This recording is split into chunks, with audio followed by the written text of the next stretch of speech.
ஸ்தோத்திரம் ஆண்டவரே. ஹல்லேலூயா, ஹல்லேலூயா, ஹல்லேலூயா. ஒருவராய் பெரிய காரியங்களை செய்கிற எங்கள் நல்ல தகப்பனே, உமக்கு நன்றி. இந்த நாளில் ஆண்டவரே உடைய பிரச்சனைகளோடு இருப்பதாக, உடைய கிருபைகளோடு இருப்பதாக. இந்த ஆராதனை உடைய கருத்தில் தருகிறோம். ஒவ்வொரு பகுதியும் கர்த்தர் ஆசீர்வதித்து எங்களுக்கு நன்மையாய் ஆண்டவரே ஒவ்வொருவருக்கும் நன்மையாய் மேன்மையாய் ஆசீர்வாதமாய் நடத்தி தருவீராக. ஒரு குறை இல்லாமல் கர்த்தரின் நிறைவான பாதையிலே இந்த நாளிலும் நீ நடத்தி ஆண்டவரே யாவருக்கும் மிகுந்த ஆசீர்வாதமாக இருக்கத்தக்கதாக தேவனை செய்வீராக. கிருபை யாவரோடு இருக்கட்டும். தொடர்ந்து ஆண்டவரே கர்த்தர் தாமே ஆராதனையை காண்கிற ஒவ்வொருவரும், ஆராதனை வழியாக கடன் செய்கிற ஒவ்வொருவரும் மிகுந்த ஆசீர்வாதத்தை சொந்தமாக்கி கொண்டு ஆண்டவரே ஒவ்வொருவரும் ஆஸ்வதிக்கப்படும் என்பதை செய்கிறோம்ப்பா. இந்த நாம ஒன்றை மகிமைப்படுத்துகிறோம். கர்த்தர் தொடர்ந்து வழி நடத்துகிறாக. வாழ்த்தி அர்ப்பணிக்கிறோம். நன்மை கிருபை தொடரட்டும். பெரிய காரியங்களை செய்யுங்க. இயேசு நாமத்தில் செபிக்கிறோம் எங்கள் பரிசுத்தமுள்ள நல்ல பிதாவே, ஆமென். சில பாடல்களை பாடி கர்த்தரை மகிமைப்படுத்துவோம். அநாதி தேவன் உன் அடைக்கலமே, அவர் நித்திய புயங்கள் உன் ஆதாரமே. இந்த தேவன் என்றென்றும் உள்ள சதா காலமும் நமது தேவன், மரண பரியந்த நம்மை நடத்திடுவார். பாடுவோம். அநாதி தேவன் உன் அடைக்கலமே, அவர் நித்திய புயங்கள் உன் ஆதாரமே. அநாதி தேவன் அடைக்கலமே, Yeah.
பாடுவோம். Praise be to Lord. Hallelujah. நன்றி ஆண்டவரே. மறவாமல் நினைத்தீரையா, மனதார நன்றி சொல்வேன். இரவும் பகலும் என்னை நினைத்து இதுவரை நடத்தினீரே, நன்றி நன்றி ஐயா. மறவாமல் நினைத்தீரையா, மனதார நன்றி சொல்வே. என்னை மறவாமல் நினைத்தீரையா, மனதார நன்றி சொல்வே. இரவும் பகலும் என்னை நினைத்து இதுவரை நடத்தினீரே. இரவும் பகலும் என்னை நினைத்து இதுவரை நடத்தினீரே. நன்றி நன்றி ஐயா, கோடி கோடி நன்றி ஐயா. ஆமென். நன்றி நன்றி ஐயா, கோடி கோடி நன்றி ஐயா. இரவிலேச நீதானையா, இதுவரை உதவினீரே. இரவிலேச நீதானையா,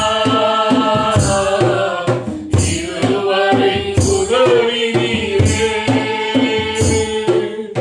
எல்லோய் எல்லோய் என்னையும் கண்டீரே, எப்படி நான் நன்றி சொல்வேன்.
தொடர்ந்து தேவனை மகிமைப்படுத்தும். இதுவரை நடத்தின தேவனுக்கு நன்றி சொல். இதுவரை உதவின எபினேசருக்கு நன்றி சொல். தடைகளை மாற்றி தடைகளெல்லாம் உடைத்தறிந்து நம்முடைய கால்கள் தள்ளாடாதபடி இந்த மட்டும் நம்மை நடத்தினாரே நன்றி சொல்வோம். எல்லோரும் நன்றி சொல்வோம். அவருடைய கர்த்தரை மகிமைப்படுத்துவோம். நன்றி சொல். ஹல்லேலூயா, மகிமை தேவனை கர்த்தரை ஹல்லேலூயா ஆராதிப்போம். ஹல்லேலூயா, ஹல்லேலூயா. நன்றி இயேசுவே, நன்றி ஆண்டவரே. ஸ்தோத்திரம், ஸ்தோத்திரம், ஸ்தோத்திரம். எல்லாரும் கர்த்தரை ஸ்தோத்திரம் பண்ணுவோம். மகிமை தேவனுக்கு நன்றி. ஹல்லேலூயா, ஹல்லேலூயா. ஸ்தோத்திரம், ஸ்தோத்திரம். துதிக்கு மத்தியிலே வாசமாயிருக்கிற தேவனுக்கு நன்றி சொல்லுவோம். ஹல்லேலூயா, ஹல்லேலூயா, ஹல்லேலூயா. நன்றி, நன்றி இயேசுவே. ஹல்லேலூயா. எல்லாரும் ஸ்தோத்திரம் பண்ணுவோமா? நன்றி, நன்றி. ஹல்லேலூயா. ஸ்தோத்திரம் ஆண்டவரே, ஸ்தோத்திரிக்கிறோம். யெகோவாயிரே, ஆமென். தந்தையாம் தெய்வம் நீ மாத்திரம் போதும் எனக்கு. சேர்ந்து ஆராதிப்போமா? யெகோவா ராஃபா, சுகம் தரும் தெய்வம், தழும்புகளால் சுகமானோ. யெகோவா சம்மா, என் கூட இருப்பீர், என் தேவையெல்லாம் சந்திப்பீர். யெகோவா சம்மா, என் கூட இருப்பீர், என் தேவையெல்லாம் சந்திப்பீர். நீ மாத்திரம் போதும், நீ மாத்திரம் போதும், நீ மாத்திரம் போதும் எனக்கு. சேர்ந்து நீ மாத்திரம் போதும், நீ மாத்திரம் போதும், நீ மாத்திரம் போதும் எனக்கு. சத்தமா நீ மாத்திரம் போதும், நீ மாத்திரம் போதும்,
கோடிசனம் இருந்தாலும் உம்மை விட அழகு இன்னும் கண்டுபிடிக்கலையே. பாடுமா? ஆயிரங்கள் பார்த்தாலும் கோடிசனம் இருந்தாலும் உம்மை விட அழகு இன்னும் கண்டுபிடிக்கலையே. நான் உங்களிடம் மறந்த போதும் நீங்க என்ன மறக்கவில்லை. நான் கீழே விழுந்த நீங்க என்ன விட்டு கொடுக்கலையே. அட மனுஷன் மறந்தும் நீங்க என்ன தூக்க மறக்கலையே. ஆராதிப்பேன் அழகே, உம்மை மன்னிக்க வந்த அழகே, உம்மை பாட உம்மை புகழ ஒரு நாவு பத்தலையே. உம்மை ஆராதிப்பேன் அழகே, உம்மை மன்னிக்க வந்த அழகே, உம்மை பாட உம்மை புகழ ஒரு நாவு பத்தலையே. ஆயிரங்கள் பார்த்தாலும் கோடிசனம் இருந்தாலும் உம்மை விட அழகு இன்னும் கண்டுபிடிக்கலையே. ஆயிரங்கள் பார்த்தாலும் கோடிசனம் இருந்தாலும் இயேசுவை போல் அழகு இன்னும் கண்டுபிடிக்கலையே. நான் உங்களிடம் மறந்த போதும் நீங்க என்ன மறக்கவில்லை. நான் கீழே விழுந்த நீங்க என்ன விட்டு கொடுக்கலையே. அட மனுஷன் மறந்தும் நீங்க என்ன தூக்க மறக்கலையே. உம்மை ஆராதிப்பேன் அழகே, உம்மை மன்னிக்க வந்த அழகே, உம்மை பாட உம்மை புகழ ஒரு நாவு பத்தலையே. உம்மை ஆராதிப்பேன் அழகே, என்னை மன்னிக்க வந்த அழகே, உம்மை பாட உம்மை புகழ ஒரு நாவு பத்தலையே. ஹல்லேலூயா. உம்மை பாட உம்மை புகழ ஒரு நாவு பத்தலையே. சொல்லலாமா? உம்மை பாட உம்மை புகழ ஒரு நாவு பத்தலையே. ஆராதனை. கர்த்தர் நல்லவர். அவர் துதிக்கு பார்த்து அவரை பாடுவதற்கும் அவரை துதிப்பதற்கும் அவரை புகழ்வதற்கும் ஒரு நாவு போதாது. அல்லேலூயா. முழுமையாய் கர்த்தரை ஆராதிப்போமா? முழு இதயத்தோடு கர்த்தரை ஆராதிப்போமா? எல்லாரும் சேர்ந்து ஹல்லேலூயா கர்த்தரை ஆராதிப்போம். ஹல்லேலூயா. ஆராதனை ஆராதனை ஆராதனை ஆராதனை ஆராதனை ஆராதனை ஆராதனை ஆராதனை அன்பரே சுராஜனுக்கே. ஆவியான தேவனுக்கு எல்லாம் சேர்ந்து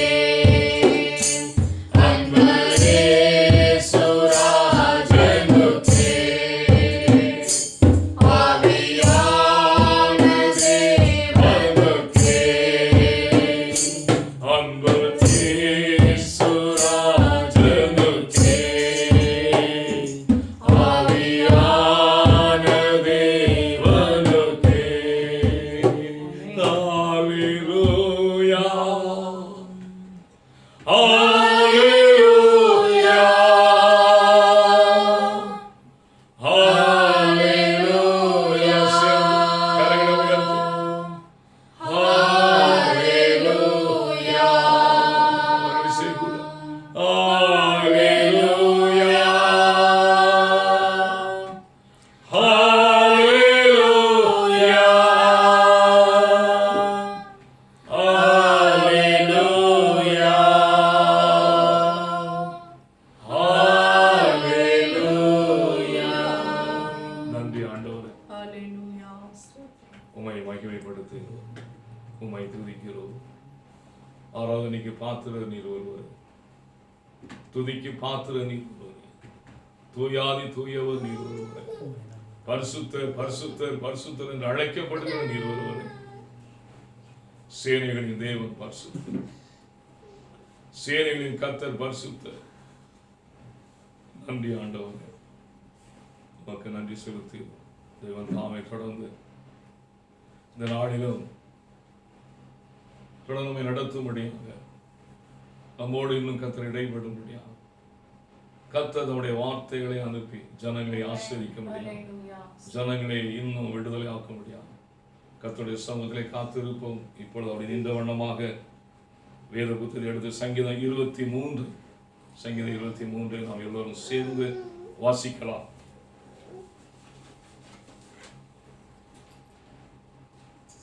சங்கீதம் 23 எடுத்து நாம் மாறி மாறி வாசிக்கலாம்.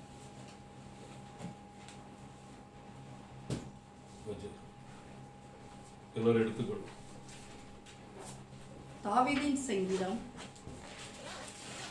கர்த்தர் என் மெய்ப்பராய் இருக்கிறார், நான் தாட்சி அடையேன். அவர் என்னை புல்லுள்ள இடங்களில் மேய்த்து அமர்ந்த தண்ணீர்களில் என்னை கொண்டு போய் விடுகிறார். அவர் என் ஆத்துமாவை தேற்றி தம்முடைய நாமத்தின் நிமித்தம் என்னை நீதியின் பாதைகளில் நடத்துகிறார்.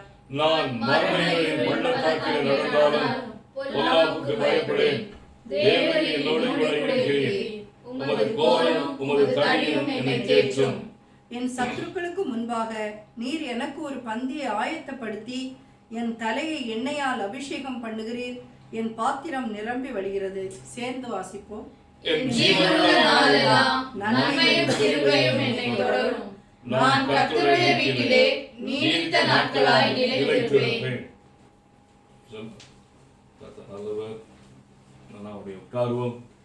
எல்லாரும் உட்காரலாம். ஆண்டோடைய பரிசுத்த நாமம் மகிமைப்படுவதாக. இந்த நாளிலும் சங்கீதக்காரன் சொன்னது போல மரண இருளில் பள்ளத்தாக்கில் நடந்தாலும் பொல்லாப்புக்கு நாங்கள் பயப்படும். தேவரீர் எங்களோடு கூட இருக்கிறீர். உமது கோலும் உமது தடியும் எங்களை தேற்றும். அல்லேலூயா. ஆகவே சூழ்நிலைகள் எதுவாக இருந்தாலும், சூழ்நிலைகள் தோல்வி போல இருந்தாலும், என்ன நிலையில் இருந்தாலும் கர்த்தர் நம்மை வழிநடத்துகிறார். அவன் ஒரு பந்தியை நமக்காக ஆயத்தப்படுத்துகிறார். எத்தனை சத்துருகள் எழுப்பினாலும் அவர் நமக்கு ஒரு பந்தியை ஆயத்தப்படுத்தி நம்முடைய தலைகளை எண்ணெயால் அபிஷேகம் பண்ணுகிறவர். நிச்சயமாக நம்முடைய பாத்திரம் நிரம்பி வழியும், எந்த சந்தேகத்திற்கு இடமில்லை. கடந்த நாம் சுபத்தோடு இருப்போம். சூழ்நிலைகள் எதுவாக இருந்தாலும், கொள்ளை நோய்கள் எந்த நிலையில் இருந்தாலும், ஊரடங்கு நீட்டிக்கப்பட்டாலும், வழிபாட்டு தலங்கள் தொடர்ந்து அடைக்கப்பட்டிருந்தாலும், தேவன் நம்மை நினைத்திருக்கிறார். அவர் நம்மை ஆசீர்வதிப்பார். அல்லேலூயா. தேவன் நம்மை நினைத்திருக்கிறார். அவர் நம்மை ஆசீர்வதிப்பார். ஒரு சில அறிவிப்புகள். நீங்கள் இந்த வாரத்திலும் நமக்கு ஆன்லைன் சர்வீஸ் தொடர்ந்து நடந்து கொண்டிருக்கும். எல்லோரும் அதன் பகுதியிலே அதன் பங்குகளை நீங்கள் பங்கு பெற்று நீங்கள் தேவ சமூகத்தில் இன்னும் உற்சாகமாய் காத்திருங்கள். நான் வழக்கமாக சொல்லுகிறபடி எல்லா நாட்களிலும், அதாவது Tuesday, Friday, Wednesday, Thursday, Friday, Sunday, இதெல்லாம் வந்துட்டு நம்முடைய ஆன்லைன் சர்வீஸ் கூட நடந்து கொண்டிருக்கிறது. எல்லாவற்றிலும் நீங்கள் சரியாக கலந்து கொள்ளுங்கள். அடுத்ததாக இன்று நமக்கு செகண்ட் சண்டே, 3 மாதம் ஏறக்குறைய 2 மாதம், இது 3வது மாதம் திருவிருந்து தடைப்பட்டிருக்கிறது. தொடர்ந்து செவியுங்கள். கர்த்தர் சீக்கிரமாய் வழிபாட்டு தலங்களை திறக்க அரசாங்கத்தோடு இடைபட வேண்டும், பேச வேண்டும் என்று சொல்லி மத தலைவர்கள் எல்லாம் பேசிக்கொண்டிருக்கிறார்கள். கர்த்தர் தொடர்ந்து பேசி அது காரியங்களெல்லாம் செய்யமாய் நமக்கு முடித்து தர வேண்டும். இன்று நமக்கு நெகேமியாவுடைய காரியங்களை நான் ஒரு நினைவில் முதல் சண்டே நாம் செய்திருக்க வேண்டும். ஆனால் இன்னும் அநேகர் சரியாக இருப்பாங்க, அதில் பார்ட்டிசிபேட் பண்ணவில்லை. பரவாயில்லை. இன்று செகண்ட் சண்டே உங்களுடைய பங்குகளை ஒருவேளை யாராவது விடுபட்டிருந்தால் அதை நீங்கள் அந்த பொறுப்பாளர்களை நீங்கள் கொடுத்து விடுங்கள். இல்லாவிட்டால் நீங்கள் ஒரு ஃபோன் பண்ணாலும் அவர்கள் வந்து உங்களிடத்தில் வந்து அதை பெற்றுக்கொள்வார்கள். இந்த நெகேமியோட 10 ரூபா ஸ்கீம் மறந்து விட வேண்டாம். தொடர்ந்து ஜெபியுங்கள். சகலத்தையும் அது நமக்கு நன்மையாக செய்து முடிப்பார். ஆமென். அடுத்ததாக ஒரு முக்கிய அறிவிப்பு.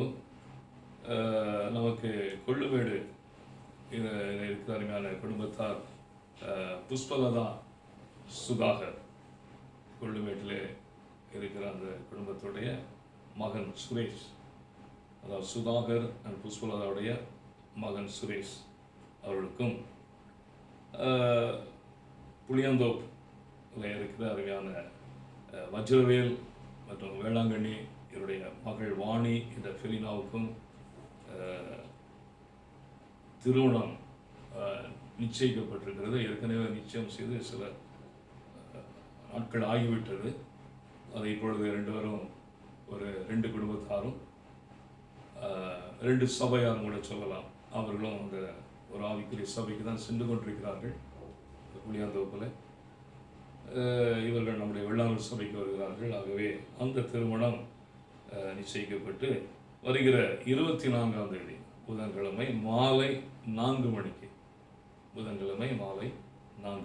இந்த மாதம், அதாவது 24th வெட்னஸ்டே 4 மணிக்கு கொள்ளுமேட்டில் இருக்கிற அவர்கள் வீட்டு மாடியிலே அந்த திருமணம் நடைபெறும். எளிய முறையில் நடக்கும்.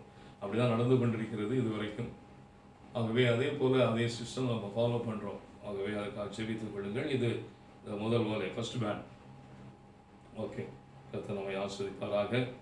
தொடர்ந்து எல்லாத்துக்காக நீங்கள் ஜெபித்துக் கொள்ளுங்கள். எஸ்பெஷலி சபைகள் சீக்கிரம் திறக்கப்படத்தக்கதாக ஜெபியுங்கள். பொருளாதார காரியங்கள் எல்லாம் மிகவும் பலகீனமாக தான் இருக்கிறது. எல்லாவற்றையும் கருத்து நம்ம நேர்த்தியாக நடத்தி தர வேண்டும். கடந்த 3 மாதமாக நம்ம நியூஸ் லெட்டர் தான் போட்டுட்ருக்கோம், நியூஸ் புல்லட்டின் தான் போட்டுட்ருக்கோம். பத்திரிகை முழுமையாக போட முடியவில்லை. ஏப்ரல், மே அண்ட் ஜூன் கர்த்தர் சித்தமானால் நல்ல ஜெபியுங்கள். வருகிற ஜூலை மாதமாக முழுமையான பத்திரிகையை நாம் வெளியிட பிரயாசப்படுவோம். தொடர்ந்து ஜெபியுங்கள். சபையார் யாரும் ஜெபியுங்கள். கர்த்தர் அதுக்கு நமக்கு உதவி செய்வாராக. ஆமென். இப்பொழுதும் காணிக்கை நேரம். பாடலை பாடும் பொழுது உங்கள் சொன்னபடி காணிக்கைகளை நீங்கள் எடுத்து வைத்துக் கொள்ளுங்கள். உங்கள் நெகேமியா வீட்டில் இருந்தால் அதையும் எடுத்து வைத்துக் கொள்ளுங்கள். தொடர்ந்து எல்லாத்துமா நான் தொடர்ந்து ஜெபிக்கலாம். இப்பொழுது காணிக்கை பாடல்.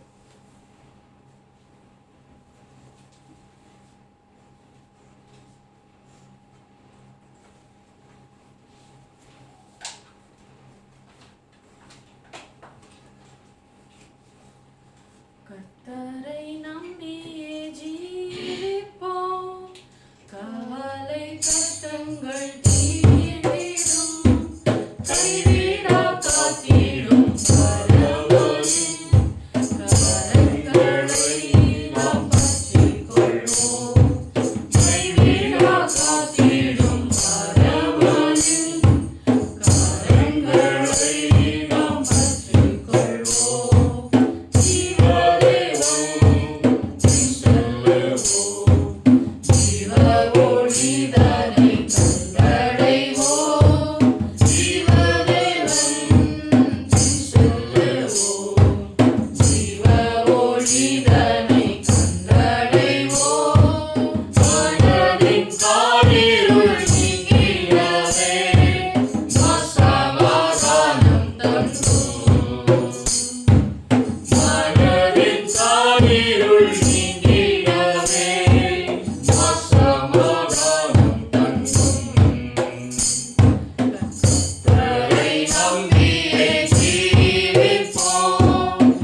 ஜெபிப்போம். காணிக்கை கொடுத்த கரங்களை என் தேவன் ஆஸ்வதிக்கும்படியாக எல்லா கண்களை மூடி நாம் செய்வோம்.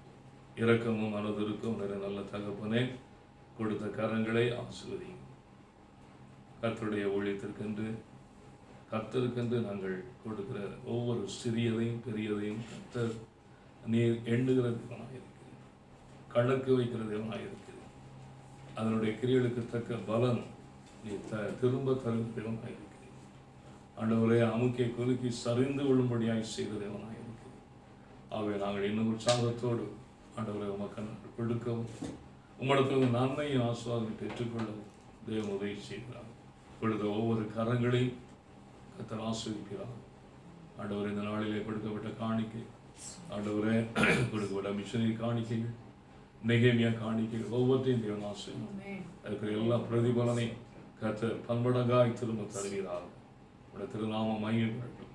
இயேசு நாமத்தில் ஜெபிக்கிற எங்கள் பரிசுத்தம் உள்ள நல்ல பிதாவே, ஆமென். ஆமென். கர்த்தர் நல்லவர். இப்பொழுதும் நாம் தேவனுடைய வார்த்தைக்கு நேராய் கடந்து செல்லுவோம்.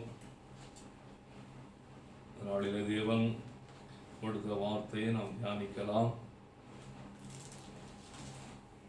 தேவன் நம்மோடு பேசுகிற தேவன். இந்த நாளில் இந்த ஆராதனையிலே கர்த்தர் கொடுத்த வார்த்தை எடுத்துக்கொள்வோம். 3 யோவான் எழுதின 3ஆம் நிருபம் 2ஆம் வசனம். யோவான் எழுதின 3ஆம் நிருபம் 2ஆம் வசனம். மாணவனே, உன் ஆத்துமா வாழ்கிறது போல நீ எல்லாவற்றிலும் வாழ்ந்து சுகமாய் இருக்கும்படி வேண்டுகிறேன். ஆமென். பிரியமானவனே, பிரியமானவளே,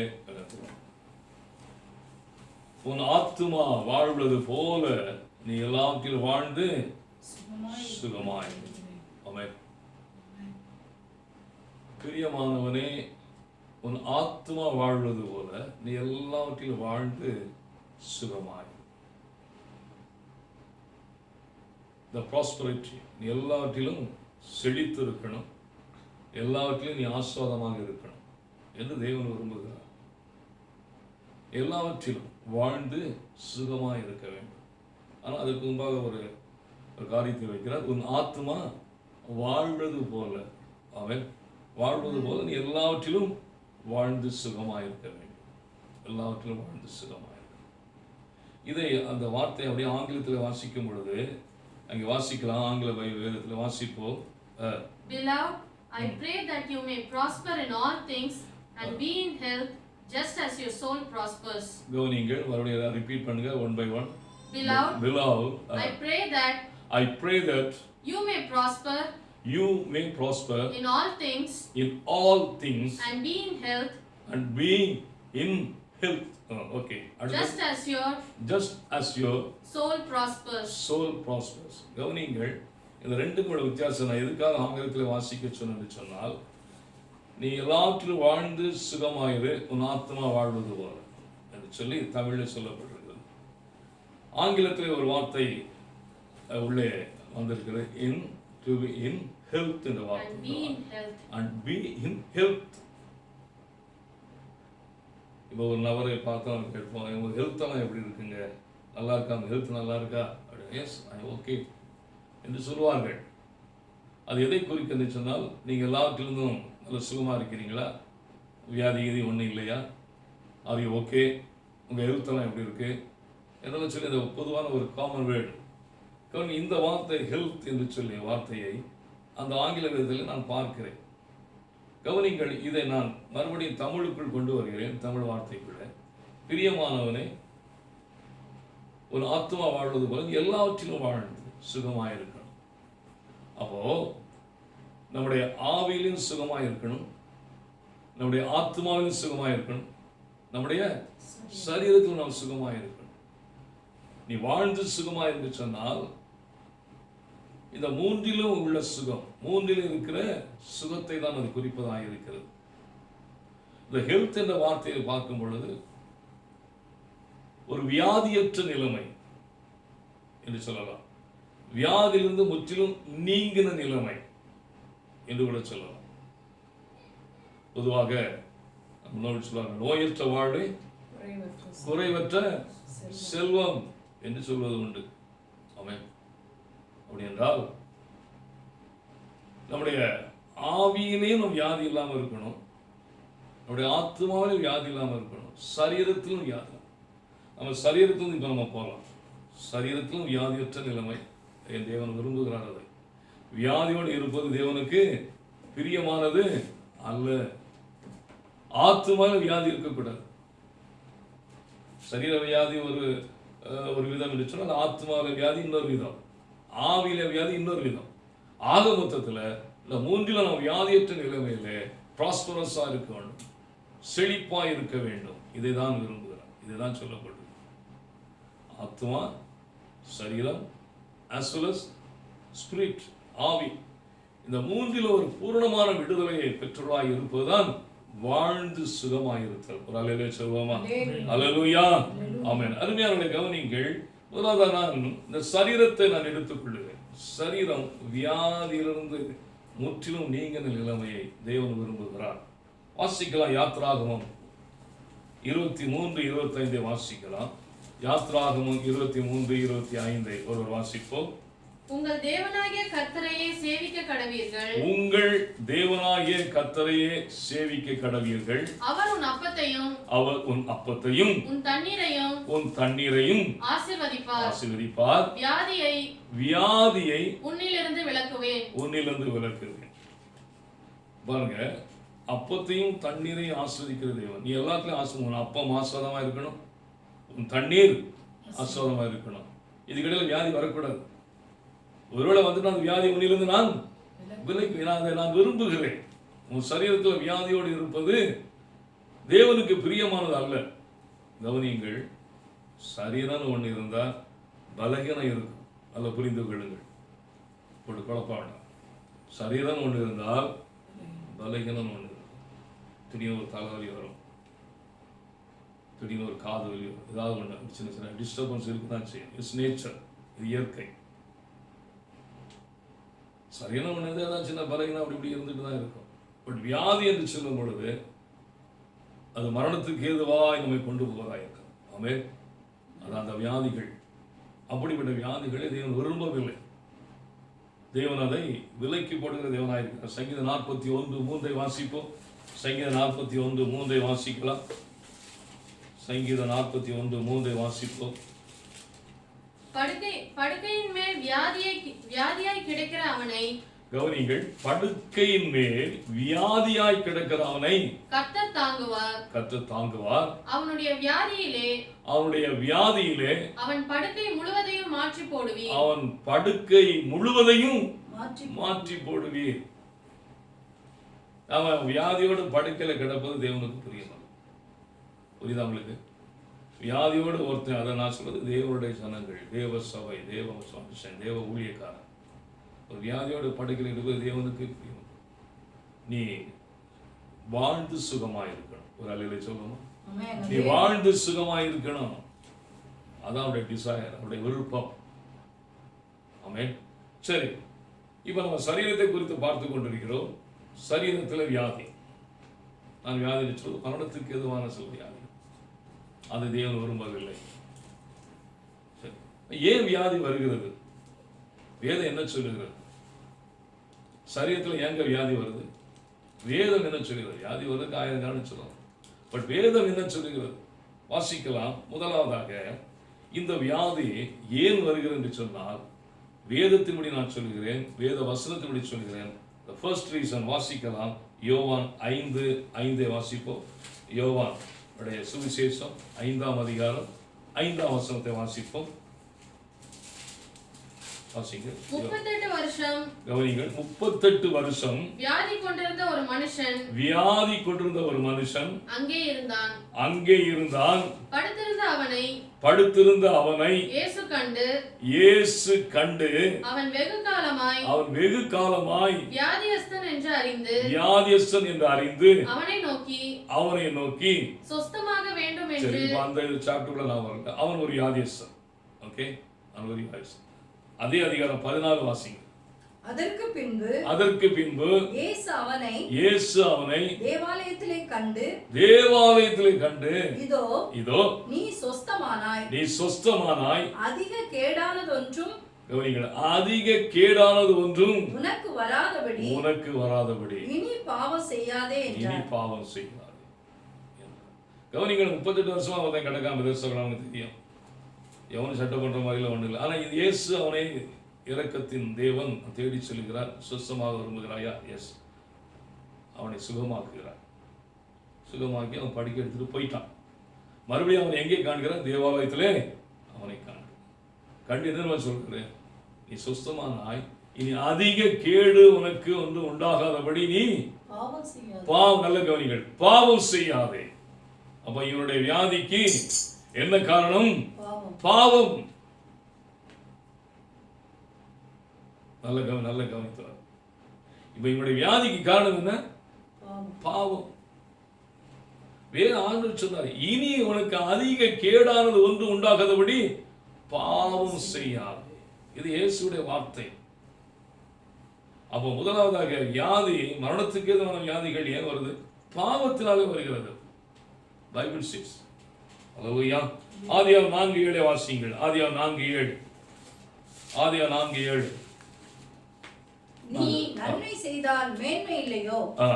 நீ நன்மை செய்யாதிருந்தால் பாவம் வாசற்படியில் படுத்திருக்கும். பாருங்க, நன்மை செய்யாதிருந்தால் பாவம் எங்கே படுத்து கிடக்குமா? வாசற்படியில் படுத்து கிடக்கும். வாசற்படியில் படுத்து கிடக்கும். வாசிங்க. அவன் ஆசை உன்னை பற்றி இருக்கும். சரி, பாருங்க, இவன் சொல்றாரு. இப்ப யாரை குறித்து சொல்றாரு? காயினை குறித்து, ஆபேலுடைய சகோதரன் குறித்து சொல்லுவாங்க, தெரியதெல்லாம். ஏன் இந்த காயினை குறித்து சொல்றாங்க சொன்னால், இப்போ அந்த காணிக்கையில கொஞ்சம் பிரச்சனை ஆயிடுச்சு. நன்மை செய்யல, சரியானதே அவன் கொடுக்கல. அது அவனுடைய ஆபேலுடைய காணிக்கை அக்செப்ட் பண்ணிட்டார். இப்போ அவனுடைய முகநாடி வேறுபடுது, எரிச்சல் அடைகிறான். அதெல்லாம் வாசிக்கிறார். முகநாடி, காயினுடைய முகநாடி வேறுபடுது, எரிச்சல் அடைகிறான். அதுக்காக என்ன பண்றாங்க? சிந்திக்கிறான், அவனை கொலை செய்து விட என்று சொல்லி கர்த்தர் அவனுடைய இருதயத்தை காண்கிறார். அவன் பாவம், பெரிய பாவம் செய்ய போறான்னு தெரியுது. ஏன்னா கூட ஒரு சகோதரனை கொலை செய்ய போகிறான். அதுதான் எச்சரிக்கிறார், பாவம் வாசற்படியிலே படுத்துகிறார். அவன் அவனுடைய அந்த கொலை, அது ஒரு பெரிய சின்ன பாவம். அது கொலை பாவம். கொலை செய்யாதிருப்பாயாக 10 கட்டளை. இப்ப காயம் கொலை செய்யும், அது ஒரு பெரிய பாவம். தொடர்ந்து பார்க்கும் பொழுது 32:23 வாசிக்கலாம். எண்ணாகமம் 32:23 வாசிக்கலாம். எண்ணாகமத்தின் புத்தகம் 32ஆம் அதிகாரம் 23 என்ன சொல்லுகிறது பார்க்கலாம். நீங்கள் இப்படி செய்யாமற் போனால் கர்த்தருக்கு விரோதமாக பாவம் செய்தவர்களா இருப்பீர்கள். உங்கள் பாவம் உங்களை தொடர்ந்து பிடிக்கும். பாருங்க, பாவம் வாசல்படியிலே படுத்து கிடக்கும், பாவம் உங்களை தொடர்ந்து பிடிக்கும் என்று சொல்லப்பட்டு வேதம் சொல்லுகிறது. வேதம் சொல்லுகிறது, நிச்சயமா நீங்கள் அறிவீர்கள். பாவம் வாசல்படியிலே படுத்து கிடக்கும், பாவம் உங்களை தொடர்ந்து பிடிக்கும் என்று சொல்லி. கவனிங்கள், நான் சொன்னேன் பாவம், வியாதிக்கு காரணம் பாவம் என்று சொன்னேன். அந்த பாவத்தின் அகோரம் என்று சொன்னால் அது வாசல்ல படுத்து கிடக்குமா? சும்மா இல்லை. ஆபேலை கொலை செய்தான். ஆபேல் ரத்தம் பேசினதுங்க. ஆபேல் ரத்தம் பேசிச்சா? பேசிச்சுன்னு சொல்லுது வேதம் சொல்லுது. அதை காட்டிலும் ஆபேல் ரத்தம் பேசுவதை காட்டிலும் அதிகமாக பேசு. இயேசுடைய ரத்தம் ஜாக்கிரதையா இருக்கணும். துணிகரமாய் பாவம் செய்வார்கள், அறிந்தும் பாவம் செய்வார்கள். அறியாமையின் காலத்தை தேவன் காணாதவர் போல இருந்தார். ஆனால் இப்பொழுதும் மனம் திரும்ப வேண்டும் என்று எங்கும் உள்ள எல்லா மனுஷருக்கும் கட்டளையிடுகிறார். பாவம் வாசற்படியிலே படுத்து கிடக்கும், பாவம் உங்களை தொடர்ந்து பிடிக்கும், இதெல்லாம் சொல்லப்பட்டது. ஒருவேளை நம்ம நிச்சயமா கத்தி எடுத்து கொலை பண்ண போறதில்லை. சபையை கவனிங்க, கத்தி எடுத்து கொலை பண்ண போறோமா? பண்ண மாட்டோம், நிச்சயம் பண்ண மாட்டோம். ஏன்னா நாம் தேவனை அறிந்தவர்கள். கவனிங்கள், நம்ம கத்தி எடுத்து கொலை செய்யணும்னு அவசியம் கிடையாது. நம்ம நாவினால் கூட இன்னொருத்தரை கொலை செய்யலாம். ஆமென், அல்லேலூயா. நம்ம நாவினாலே இன்னொருத்தருடைய இருதயத்தை குத்தலாம். நம்முடைய நாவி வார்த்தையினாலே இன்னொருத்தருடைய சிந்தையை நம்ம கொலை பண்ணலாம். நம்முடைய நாவினாலே, நம்முடைய சில அநீதி செயல்களினாலே இன்னொருத்தர் நம்ம கெடுக்கலாம், கொலை செய்யலாம், ஊழியங்களை கெடுக்கலாம், இப்படி நிறைய காரியங்கள் சொல்லிக்கிட்டே போகலாம். அதெல்லாம் பாவம். அதெல்லாம் என்னது? பாவம். ஆமென்.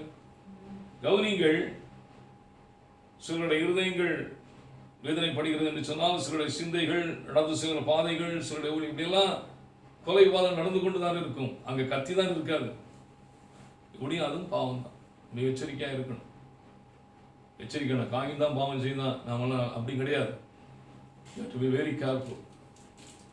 இதெல்லாம் நம்ம வியாதிகளுக்கு சில காரணமாயிட்டு. ஆமென். 1 யோவான் 1:7 பார்க்கும் பொழுது, எதுவாக இருந்தாலும் சரி, நாம் கிருபையின் காலத்தில் இருக்கிறோம், புதிய உடன்படிக்கையின் பிள்ளைகள் நாம். வாசிக்கலாம். அவர் ஒளியில் இருக்கிறது போல, அவர் ஒளியில் இருக்கிறது போல நாமும் ஒளியிலே நடந்தால் ஒருவரோடு ஒருவர் ஐக்கியப்பட்டிருப்போம். அவருடைய குமாரனாகிய இயேசு கிறிஸ்துவின் இரத்தம், கவனிங்கள், அவருடைய குமாரனாகிய இயேசு கிறிஸ்துவின் இரத்தம் சகல பாவங்களையும் நீக்கி நம்மை சுத்திகரிக்கும்.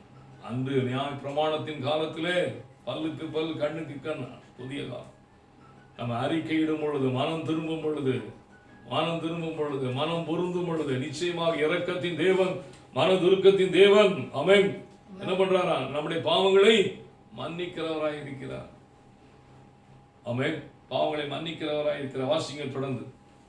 நமக்கு பாவம் இல்லை என்போமானால் நம்மை நாமே வஞ்சிக்கிறவர்களாய்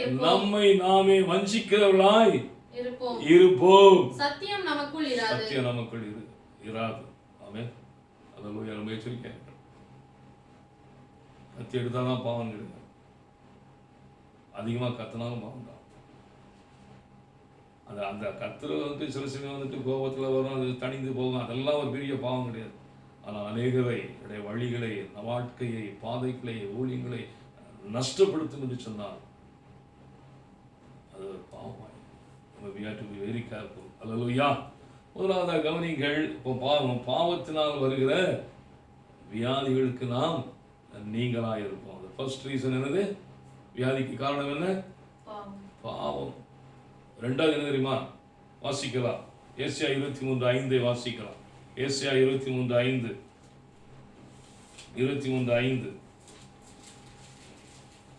எகிப்தின் செய்தி, கவனிங்கள், எகிப்தின் செய்தி கேட்கப்பட்டதினால் நோய் உண்டானது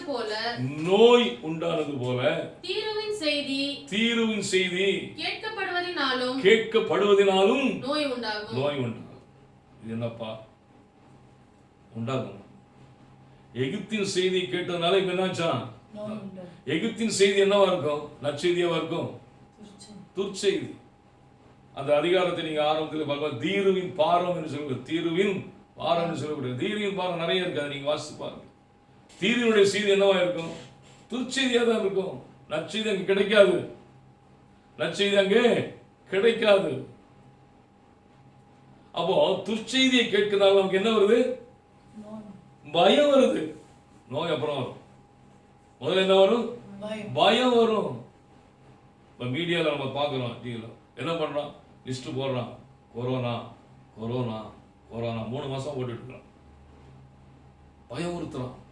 அது ஒன்று இருக்கட்டும், ஒரு பக்கம் இருக்குது, வைரஸ் இருக்கு, கொள்ளை நோய் இருக்கு, இல்லைன்னு சொல்லலை. பயம் பாதி வரை பயத்தில் என்ன பண்ணுறான்? கொரோனாவை உண்டாக்கிறான். இவன் என்ன பண்ணுறான்னா, இப்போ பாதி பேர் பயந்து போய் அப்படினாலும் தூக்கி உள்ளே போட்டுருந்தான். உள்ளே கொண்டு போட்டு அவனுக்கு கொரோனான்னு சொல்லிடுறான். அவன் பயத்திலே என்ன பண்ணுறான்? பாதி நம்ம பிழைப்போமா சாவோமான்னு சொல்லி. உன்னை நல்ல கவனிங்கள், பயம் இருந்தால் வியாதி போகாது. அவன் வியாதியை எதிர்க்க வேண்டும் சொன்னால் நாம் திடமனதாக இருக்க வேண்டும், தைரியமாக இருக்க வேண்டும், அதை எதிர்த்து நிற்க வேண்டும். ஏன் தெரியுமா? நாம் தெய்வ சனம், நாம் தெய்வ பிள்ளைகள், நாம் தெய்வனுடைய ஊழியர்கள். அதுக்காக நீ ஒரு மாதிரி அதெல்லாம் அதை நான் இந்த பாயிண்ட்ல நான் வரல. நான் இன்னைக்கு வியாதிக்கு முதல் மருந்து என்னன்னா, நீ முதல்ல பயத்துக்கு நீங்களாகணும். அவன் நீ பயத்துக்கு நீங்களாம். ஏதோ ஒரு வியாதி அதை குறித்து ரொம்ப போட்டு யோசித்து கலங்கி அப்படி இருந்தாலே அது ஒரு பெரிய ஒரு நெகட்டிவ்ல போயிட்டு தான் இருக்கும். இதுதான் உண்மை. அதை ரொம்ப போட்டு எல்லாத்தையும் அப்படியே அப்சர்வ் பண்ணிட்டு இருக்க முடியாது. டிவியில் 1000 சொல்லுவான், வாட்ஸ்அப்பில் பார்த்தீங்கன்னா அவ்வளோதான். ஒழுங்கா ரெகுலராக ஒருத்தர் வாட்ஸ்அப் போனால் செத்து போயிடும். அப்படிதான் போயிட்டு இருக்கு இன்னைக்குள்ள நீர்கள். எல்லா வதந்திகளும் காரியங்களும் அதுவும் இதுவும் ஏகப்பட்டது. மீடியா அதுக்கு மேல பயமுறுத்துறாங்க. கவனிங்கள் கவனிங்கள். அவன் என்ன சொல்வது, பயத்துக்கு நாம் நீங்கள் ஆகணும். வியாதிக்கு இரண்டாவது காரணம் என்னது? பயம். அவன் அல்லேலூயா. வியாதிக்கு இரண்டாவது காரணம் பயம். சொல்லலாம். அவன் ஏதோ வாசிக்கலாம்.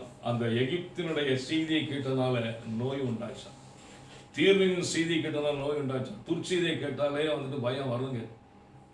அந்த பயத்துக்கு நாம் நீங்கள் யோபு 3:25 வாசிக்கலாம். யோபு 3:25. யோபு 3:25. நான் பயந்த காரியம் எனக்கு நேரிட்டது. நான் அஞ்சினது எனக்கு வந்தது. பாருங்க, எனக்கு சுகமும் இல்லை.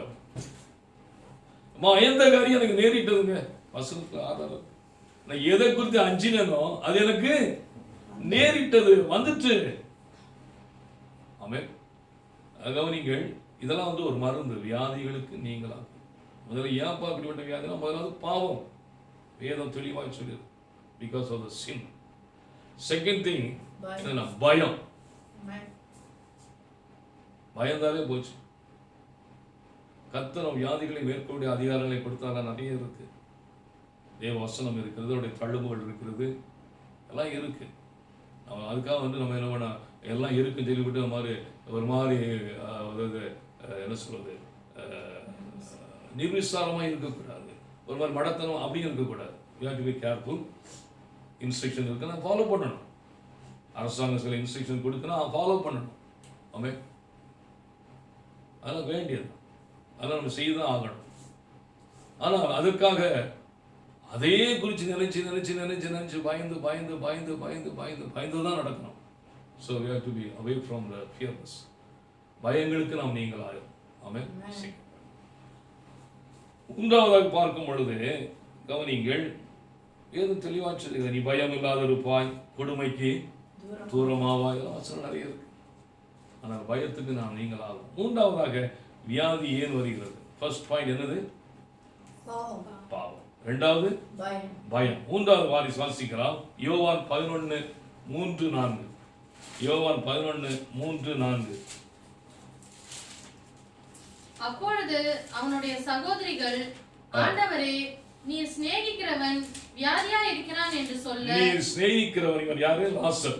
நீர் சிநேகிக்கிற இந்த லாசர் இப்பொழுது வியாதியா இருக்கிறான் என்று சொல்ல அவரிடத்திற்கு ஆள் அனுப்பினார்கள். இயேசு அதை கேட்டபொழுது, கவனிங்கள், இயேசு அதை கேட்டபொழுது, இந்த வியாதி மரணத்துக்கு ஏதுவாயிராமல் தேவனுடைய மகிமை விளங்குவதற்கு ஏதுவாயிருக்கிறது. தேவனுடைய குமாரனும். போதும். மூணாவது வியாதி யாவது தெரியுமா? மகிமை விளங்குவதற்கு. வசனத்தின் ஆதாரங்கள் சொல்றேன். சிலர் வியாதி வந்துட்டு அவன் ரொம்ப பாவம் பண்ணிட்டான், அவன் பட்டுபாவி. வியாதி 3 வகைகள் பார்த்தீங்களா சொன்ன. பாவத்தினால வியாதி, ஓகே, அந்த பாவத்தில் இருந்தால் நம்ம உடனே நம்ம அந்த 1 7 8 9 வாசம் பார்த்தீங்களா, உடனே நம்ம மனம் பொருந்தி மனம் திரும்பி அறிக்கையிட்டு அவருடைய இறக்கத்தை பெற்றுக்கொள்ளணும். பாவத்தை அறிக்கையிடும் வாழ்வடைவான், இறக்கம் பெறுவான். ஓகே, அதுக்கு சோர்ஸ் இருக்கு.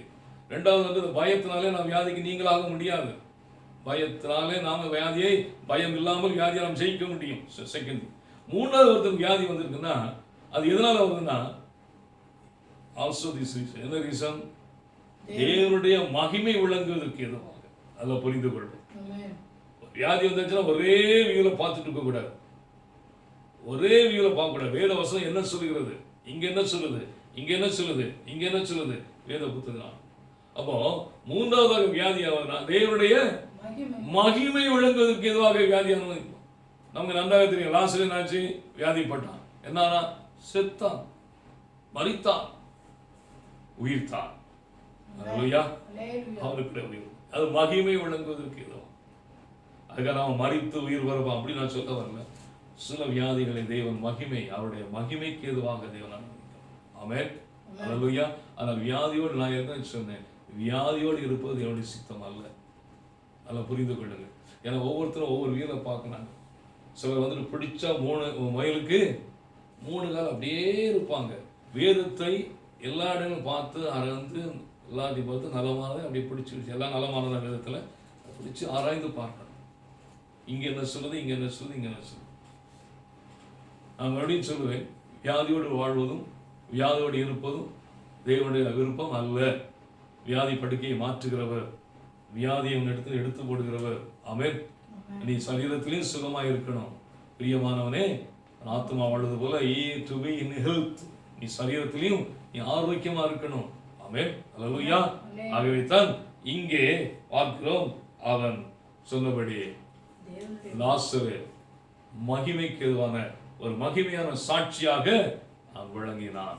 அதுக்கப்புறம் வேதம் வல்லுநர்கள் சொல்கிறார்கள், அவன் உயிர்த்தான். மறுபடியும் அவனுடைய ஊழியத்தை சில இடங்களுக்கு சென்று சைப்ரஸ் தீவுகளுக்கெல்லாம் சென்று ஊழியத்தை செய்ததாக வேதத்தில் இல்லை, வேத பண்டிதர்கள் சொல்கிறார்கள். சிப்ரு இவன் சொல்வதால சைப்ரஸ் அந்த தீவுகளுக்கு சென்று ஊழியத்தை ஆண்டுடைய ஊழியத்தை செய்ததாக வரலாறு சொல்வதாக வேத பண்டிதர்கள் சொல்கிறார்கள். இருக்கட்டும், கவனியுங்கள். அப்படி என்றால் நம்ம 3வது வியாதினால மகிமை விளங்குவதற்கு எதுவா, தேவனுடைய மகிமை விளங்குவதற்காக வியாதிகள். ஆமென். யோவான் 11 அதே அதிகாரம் 25 26 வாசிங்க. 25 26. இயேசு அவளை நோக்கி, நானே உயிர்த்தெழுதலும் ஜீவனுமாய் இருக்கிறேன். நல்ல கவனிங்கள். நானே உயிர்த்தெழுதலும் ஜீவனுமாய் இருக்கிறேன். என்னை விசுவாசிக்கிறவன் மரித்தாலும் பிழைப்பான். உயிரோடு இருந்து என்னை விசுவாசிக்கிறவன் எவனும் என்றென்றைக்கும் அறியாமலும் இருப்பான். இதுதான் நம்முடைய விசுவாசம். அல்லேலூயா. அந்த விசுவாசத்தை தேவ ஜனம் காத்துக்கொள்ளணும், தேவ சபை காத்துக்கொள்ளணும். ஆமென். ஒன்றை ரொம்ப போட்டு பயந்து கலங்கி நடுங்கி நீங்க நிறைய சாட்சிகள் நம்ம கேட்டுட்டு தான் இருக்கிறோம். இல்லை, எத்தனையோ வியாதிகளில் இருந்தும் எவ்வளோ பெரிய பலன் இதில் இருந்தெல்லாம் கர்த்தர் விடுதலை கொடுத்து கொண்டு தான் இருக்கிறார். அவருடைய ஆயுஷ் நாட்களை கூட்டி கொண்டு தான் இருக்கிறார். நம்ம எவ்வளோ கேட்கிறோம். அந்த வியாதியுடைய வகை நாட்களை நம்ம பார்க்கணும். இப்படியும் பாவம் வியாதி வரலாம், இப்படியும் வியாதி வரலாம், இப்படியும் வியாதி வரலாம். அவன் எந்த நிலையில் நாம் இருக்கிறோம், விச் ஸ்டேஜ், அதாவது எந்த கேட்டகரியில் இருக்கிறோம், ஸ்டேஜில் எந்த கேட்டகரியில் இருக்கிறோம். அபோவால் எல்லாத்தையும் மேலாக வியாதி இல்லாமல் இருப்பது நல்லது. அது தேவனுக்கு விருப்பமில்லை, தேவனுக்கு விருப்பமும் இல்லை. ஆமென், அல்லேலூயா. ஆனாலும் வியாதி வந்துட்டு உடனே ஒரே கண்ணோட்டத்தில் பார்க்கக்கூடாது. பத்தியா அப்படிலாம் பார்க்கக்கூடாது. என்ன என்று சொல்லி அதற்கு சோர்ஸ் இருக்கு, அதற்குள்ள சொல்யூஷன் வேதத்தில் இருக்கு. ஆராய்ந்து பார்த்து வெற்றி உள்ள வாழ்க்கை வாழ்ந்தவர் அலையிலே சொல்லுவாங்க. ஒரு ஜெயமுள்ள வாழ்க்கை வாழ்வதற்கு அதை நம்மை அழைத்திருக்கிறார். ஜெயமுள்ள வாழ்க்கை வாழ்வதற்கு அல்லேலூயா. ஆமென். எனக்கு தெரியும், ஒரு நபரை தெரியும். அவர் ஒரே ஸ்ட்ராங்கா அந்த ஒரே பாயிண்ட் சொல்றார், வியாதி வந்தார் வரக்கூடாது. ஒரு தேவ பிள்ளைக்கு வியாதி வரக்கூடாது, ஒரு ஒரு ஊழியக்காரனுக்கு வியாதி வரவே கூடாது, வரவே கூடாது, அது வரவே கூடாது. இதே சொல்லிட்டு இருப்பார். கடைசியில் ஒரு நாள் அவருக்கு ஹார்ட் அட்டாக், ஒரு நாள் அவருக்கு ஹார்ட் அட்டாக். உடனே தூக்கிட்டு போனாங்க, ஓப்பன் ஹார்ட் சர்ஜரி. அந்த ஹார்ட் அட்டாக்ங்கிற வியாதி இல்லையா, மாரடைப்பு என்பது வியாதி இல்லையா, ஹார்ட் பிளாக் என்பது வியாதி இல்லையா, பிளட் சர்க்குலேஷன் ப்ராப்பராக இல்லை, வால்வு பிளாக் ஆகிருக்கு, இதெல்லாம் வியாதி இல்லையா? Open surgery. அவர் ஸ்டில் அலைவ் இருக்கிறார், உயிரோடு இருக்கிறார், ஊழியம் செய்து கொண்டிருக்கிறார். கவனிங்கள், நல்ல கவனிங்கள். எதையாவது நமக்கு பிடிச்ச வயலுக்கு 3 காலங்கள் போகக்கூடாது. எல்லாத்தையும் நம்ம ஆராய்ந்து பார்க்கணும். ஏக வசனத்துக்கு 2 இந்த பக்கம் பார்க்கணும், அந்த பக்கம் பார்க்கணும். ஆராய்ந்து பார்ப்போம், நமக்கு நல்லது. சரி, ஓகே. இப்போ சரீரத்தில் வியாதி. பிரியமானவனே, நீ உன் ஆத்மா வாழ்வது போல நீ எல்லாத்திலும் வாழ்ந்து சுகமாயிரு. இதுதான் ஆவி, ஆத்மா, சரீரம். செகண்ட் எங்க வருது வியாதி? ஆத்மாவில். வாசிக்கலாமா? யோவா வாசிப்போம். மத்தேயு 10:28 வாசிக்கலாம். மத்தேயு 10:28. மத்தேயு 10:28 வாசிக்கலாம். அதை 10:20. ஆத்துமாவை கொல்ல வல்லவர்களாய் இராமல், ஆத்துமாவை கொல்ல வல்லவர்களாய் இராமல், சரீரத்தை மாத்திரம் கொல்லுகிறவர்களுக்கு, சரீரத்தை மாத்திரம் கொல்லுகிறவர்களுக்கு நீங்கள் பயப்பட வேண்டாம். நீங்கள் பயப்பட வேண்டாம். ஆத்துமாவையும் சரீரத்தையும் நரகத்திலே அழிக்க வல்லவருக்கு நீங்கள் பயப்படுங்கள். நல்ல கவனிங்கள். இப்ப ஆத்மாவில் வியாதி வந்தா அது நம்ம பயப்படணும். சரீரத்தில் என்ன சொல்லணும்னா, சரீரத்தில் ஒரு வியாதி ரொம்ப பயப்படாதப்பா. அவர் என்ன சொல்ல வரான்னு ஆண்டவர், சரீரம் என்னைக்குனாலும் ஒரு நாள் எங்க போகுது? மண்ணுக்குள்ள போகுது. சரீரம் ஒரு பொருட்டல்ல. சரீரம் ஒரு பொருட்டல்ல. சரீரம் மண்ணுக்குள்ளதான் போகுது. ஆனால் ஆத்மா அது ஜீவன் உள்ளது, அதுக்கு மரணம் இல்லை. சொல்லுவோம், ஆத்மாவுக்கு மரணமே கிடையாதுங்க. மரணமே கிடையாது. சரீரம் அழிந்து போகும், அது மண்ணுக்குள்ள மண்ணுக்குள்ளே போயிடும், முடிஞ்சு போச்சு. பட் ஆத்மாவுக்கு மரணம் இல்லை. ரொம்ப எச்சரிக்கையா இருக்கணும். அப்போ அது நீ சரீரத்தை கொல்ல, அதுக்கெல்லாம் நீ சும்மா பயந்து நடக்காத. ஆத்மாவை கொல்ல வல்லவன் ஆண்டவர் வருத்தப்பட்டு பாரம் சுமக்களை நீங்கள் எல்லோரும் இடத்தில் நான் உங்களுக்கு இளைப்பாறுதல் தருவேன். நான் உங்களுக்கு இளைப்பாறுதல் தருவேன். ஆமென். அல்லேலூயா. இந்த இளைப்பாறுதல் என்று சொல்லும் பொழுது என்ன குறிக்கிறது? அது ஒரு பக்கம் இந்த பீஸ்ஃபுல்னஸ், சமாதானம் நிறைந்த வாழ்க்கை. இந்த உலகத்திலே நாம் வாழும் பொழுது ஆண்டவராய் இயேசு கிறிஸ்துடைய அந்த ரட்சிப்பை பெற்றவர்களுக்கு ஒரு விசேஷித்த சமாதானம் உண்டு. ஆமென். இதுல எந்த மாற்று கருத்தும் இல்லை. இது நிறைய இருக்குது, விளங்கவும் இல்லை, புரியவும் இல்லை. சொன்னாலும் அவங்களுக்கு அது புரிந்து கொள்வதில்லை. ஆண்டவர் சொன்னால், இந்த உலகம் கொடுக்கும் சமாதானம் அல்ல, என் சமாதானத்தை நான் உங்களுக்குள் வைத்து செல்கிறேன் என்று சொன்னார். வைத்து செல்கிறேன் என்று சொன்னார். ஆமென். அப்ப பாருங்க, அந்த சமாதானத்தை தேவன் நமக்கு தந்திருக்கிறார். அந்த சமாதானத்தை, அந்த சமாதானத்தை நாம் காத்துக்கொள்ள வேண்டும். சமாதானத்தை நாம் காத்துக்கொள்ள வேண்டும். ஏசாயா 57:2 வாசிங்க. ஏசாயா 57:2. ஏசாயா 57:2 வாசிங்க. ஏசாயா 57:2. நேர்மையாய் நடந்தவர்கள் சமாதானத்துக்குள் பிரவேசித்து தங்கள் படுக்கைகளில் இளைப்பாறுகிறார்கள். நல்ல கவனிங்கள். பொதுவாக மரண வீடுகளிலே அங்கே இதை வாசிப்போம். இந்த இளைப்பாறுதல் அந்த படுக்கை காண்பிப்பதாக இருக்கிறது. நேர்மையாய் நடந்தவர்கள், தேவனுக்கு பிரியமாய் நடந்தவர்கள் மரித்த பிறகு அவருடைய ஆத்மா எங்க பண்ணுதான்? படுக்கையிலே இளைப்பாறிக் கொண்டிருக்கிறது.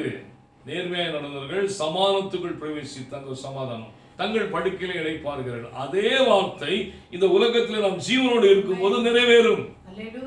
இந்த உலகத்திலும் நாம் தேவனுக்கு பிரியமாய் நடக்கும் பொழுது, மரணம் நம்மை சந்திக்காத வரைக்கும் என்னவா சமாதானத்திலே நாம் நடந்து இங்க இருக்கிற இந்த உலக வாழ்க்கையில ஒரு இளைப்பாறுதலை நாம் பெற முடியும். சொல்லுவோமா? அது உடனே அந்த மரணத்துக்கு பிறகு உள்ள வசனம் தான் கிடையாது. இந்த உலக வாழ்க்கைக்கு இந்த வசனம் பொருந்தும். ஆமென். நேர்மையாய் நடந்தவர்கள் சமாதானத்துக்குள் பிரவேசித்து அவர்கள் படுக்கையிலே இளைப்பாறுதல். இந்த உலகத்தில் வாழும்போது ஒரு சமாதானம் நிறைந்த வாழ்க்கை. இன்னும் நிறைய பேருக்கு அது இல்லை. வெளி உலகத்தில் மனுஷனுக்கும் இல்லை. அதை அவங்கள விட்டுரும். இன்னைக்கு நம்ம அநேகர் நாம் தேவ ஜனம் என்று சொல்கிறோம், தேவனுடைய ஊழியர் என்று சொல்கிறோம், தேவ சபை என்று சொல்கிறோம். இங்கேயும் சமாதானம் இல்லைங்க. இங்கேயும் சமாதானம் குறைவுபட்டு கிடக்குது. காரணம் என்று சொன்னால், இன்னும் நாம் தேவனுக்கு பிரியமா என்னுடைய ஆத்மா இல்லை. ஆத்மா ஏதோ இங்கே வியாதிப்பட்டு கிடக்கு. ஆமென். ஆத்மால என்னது? வியாதி. ஆமென். அதனால்தான் இன்னைக்கு இன்னைக்கு தேவ ஜனம் தேவ சங்கத்துக்குள்ளும் தேவ சபைக்குள்ளும் சமாதான குறைவுகள், சமாதான குறைச்சல்கள், சமாதானத்தில் ஒரு ஒரு ஒரு குறைவு, ஒரு ஒரு பிளவு எல்லாம் சொல்லிட்டே போகலாம். இதுதான் ஆத்மா வியாதி. ஆமென். அல்லேலூயா. சரி, இந்த ஆத்மா வியாதி என்னங்க மருந்து? முதல்ல நம்ம பார்த்தோம். சரீர வியாதிக்கு என்ன மருந்து? சரீர வியாதி நிறைய மருந்து பார்த்தோம்ல. என்னது? முதல்ல என்ன பார்த்தோம்? பாவம். பாவத்து விலக்குன்னா அது ஒரு மருந்து தானே. பாவத்து விலகி ஓடு, அது மருந்து. அது அடுத்தது வந்து பயம் இல்லாதது, அது ஒரு மருந்து. மூணாவது என்ன சொல்லி பார்த்தோம்? தேவனுடைய மகிமைக்கு. அது வந்துட்டு ஓகே, அது ஸ்பெஷல் கேஸ். தேவனுடைய மகிமைக்கு எதுவாக. அப்போ அதுக்கு அது ஒரு மருந்து இருக்கு. எதுவா? நீ விசுவாசத்தினாலே உயிரோடு இருக்கிறவன். இந்த வாசல் யோவான் 11 விசுவாசத்தினாலே நீ தேவனுடைய மகிமையை, நீ சுசிதா தேவனுடைய மகிமையை காண்பாய். ஆமென். மருந்து இருக்கிறது. அவருடைய தழும்புகள் நம்மை குணமாக்கக்கூடியது. அவர் தமது வசனத்தை அனுப்பி அவர்களை குணமாக்கி அழிவுக்கு தப்பிக்க வல்லமை எல்லாம் இருக்கு. சரி, அது மாதிரி. சரி, ஆத்மாவுக்கு மருந்து என்னங்க? ஆத்மாவில் வியாதி வந்துட்டு என்ன மருந்து? என்ன மருந்து? நிறைய மருந்து இருக்கு. ஆத்மாவில் ஏன் சமாதான குலைச்சல், ஆத்மாவில் ஏன் வியாதி, நிறைய சொல்லலாம். நான் முக்கியமான ஒரே ஒரு கருத்தை மட்டும் சொல்லியிருக்கிறேன். வேதத்தில் அநேக காரியங்கள் இருக்கிறது. அதெல்லாம் உட்காந்து தியானிக்க. முக்கியமானது ஆத்மாவில் ஏன் வியாதி. அவன் எபேசியர் 2:13 வாசிக்கலாம். எபேசியர் 2:13 வாசிக்கலாம். முன்னே தூரமாய் இருந்த நீங்கள் இப்பொழுது கிறிஸ்து இயேசுவுக்குள் கிறிஸ்துவின் இரத்தத்தினாலே சமீபமானீர்கள். கிறிஸ்துவின் இரத்தத்தினாலே சமீபமானீர்கள். தேவஜனம், தேவ சபை. எப்படியெனில் அவரே நம்முடைய சமாதான காரணராகி, நல்ல கணிங்க, அவரே நம்முடைய சமாதான காரணராகி இரு திறத்தாரையும் ஒன்றாக்கி பகையாய் நின்ற பிரிவினையாகிய நடுச்சுவரை தகர்த்து, நல்ல கவனிங்கள், பகையாக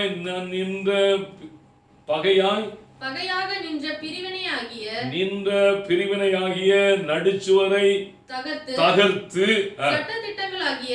சட்ட திட்டங்களாகிய நியாய பிரமாணத்தை தம்முடைய மாம்சத்தினாலே ஒழித்து இருதரத்தாரையும் நமக்குள்ளாக ஒரே புதிய மனுஷனாக சிருஷ்டித்து இப்படி சமாதானம் பண்ணி பகையை சிலுவையினாலே கொன்று முடிஞ்சு போச்சு. விடுங்க. என்ன தெரியுமா மருந்து? ஆத்மாவில் வியாதி வந்து முக்கியமான காரியம் தெரியுமா? இன்னைக்கு ஆத்மாவில் வியாதி வர காரணம் என்ன தெரியுமா? எனக்கு தேவ சபைக்குள்ள, தேவ சங்கத்துக்குள்ள, தேவ ஜனங்களுக்குள்ள, தேவ ஊழியர்களுக்குள்ள எனக்கு நிறைய பகை, வைராக்கியம், கசப்பு. நான் ஒரே ஒரு காரியம், முக்கியமான கருத்தை மட்டும் சொல்றேன். ஆத்மாவில் ஏன் வியாதி, ஏன் சமாதான குலைச்சல், ஏன் இளைப்பாறுதல் இல்லை, ஏன் சமாதானம் இல்லை என்று சொன்னால் the reason பகை, வைராக்கியம், கசப்பு, எக்ஸெட்ரா எக்ஸெட்ரா. இங்கே இந்த பகை என்ன பண்றாங்க? முதல்ல அந்த தடுப்பு சுவரை தகர்க்கிறார். தகர்த்துட்டார். இப்போ தகர்த்து இப்ப கிடக்கு. அந்த தடுப்பு சுவர் கிடக்கு பார்த்தீங்களா? அந்த இருதயத்தை தடுப்பு சுவர் கிடக்கு பார்த்தீங்களா? இப்ப தகர்ந்து கிடக்கு. அதை அப்படியே விட்டாரா? அடுத்த செய்தி வர தெரியுமா? சிலுவையினால் அதை கொன்று, சிலுவையினால் அதை கொன்று, அதை முற்றிலுமாய் அதை கொல்லுவதற்கு என்ன தெரியுமா அவர் எடுக்கிறாரு?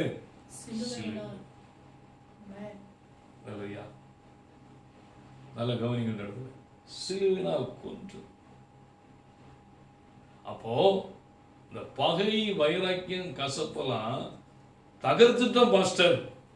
அதெல்லாம் நாங்க தகர்த்துட்டோம் சொல்வதல்ல, அதை கொல்லணும். அதுக்கு நேரமா நீங்க மருந்து சிலுவை. சிலுவை சிலுவை குத்தி நடப்பதல்ல, சிலுவை உபதேசம். சிலுவை உபதேசம். வாசிக்கலாம். சிலுவை 1 கொரிந்தியர் 1:18 வாசிக்கலாம். 1 கொரிந்தியர் 1:18. ஆமென்.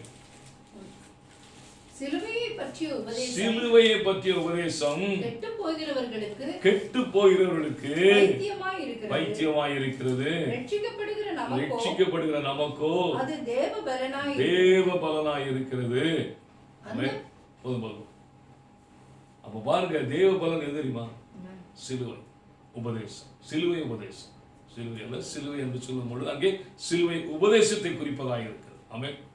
அந்த சிலுவை உபதேசம் நமக்குள்ளே செல்லும் பொழுது என்ன பண்ணணும்? இந்த பகை, வைராக்கியம், கசப்பு நாம் கொல்ல முடியும்.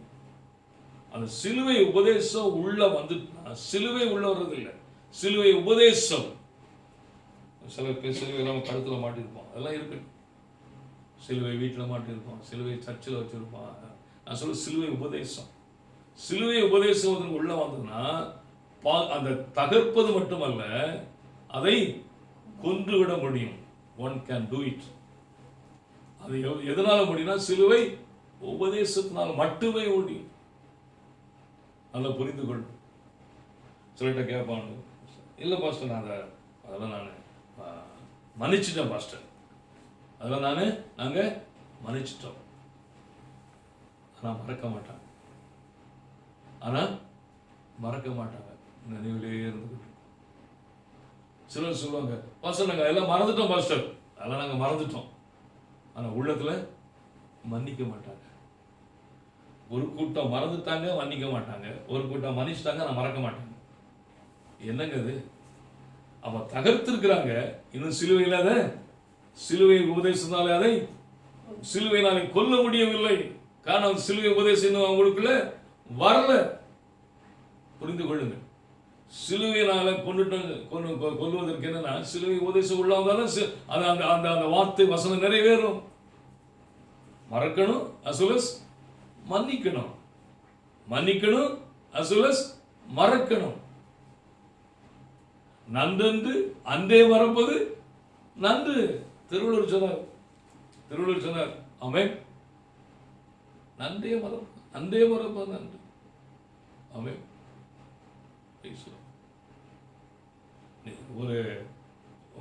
இவர் பாண்டார் நினைப்பதெல்லாம் நடந்து விட்டால் தெய்வம் ஏதும் இல்லை, நடந்ததையே நினைத்திருந்தால் அமைதி ஒன்றும் இல்லை.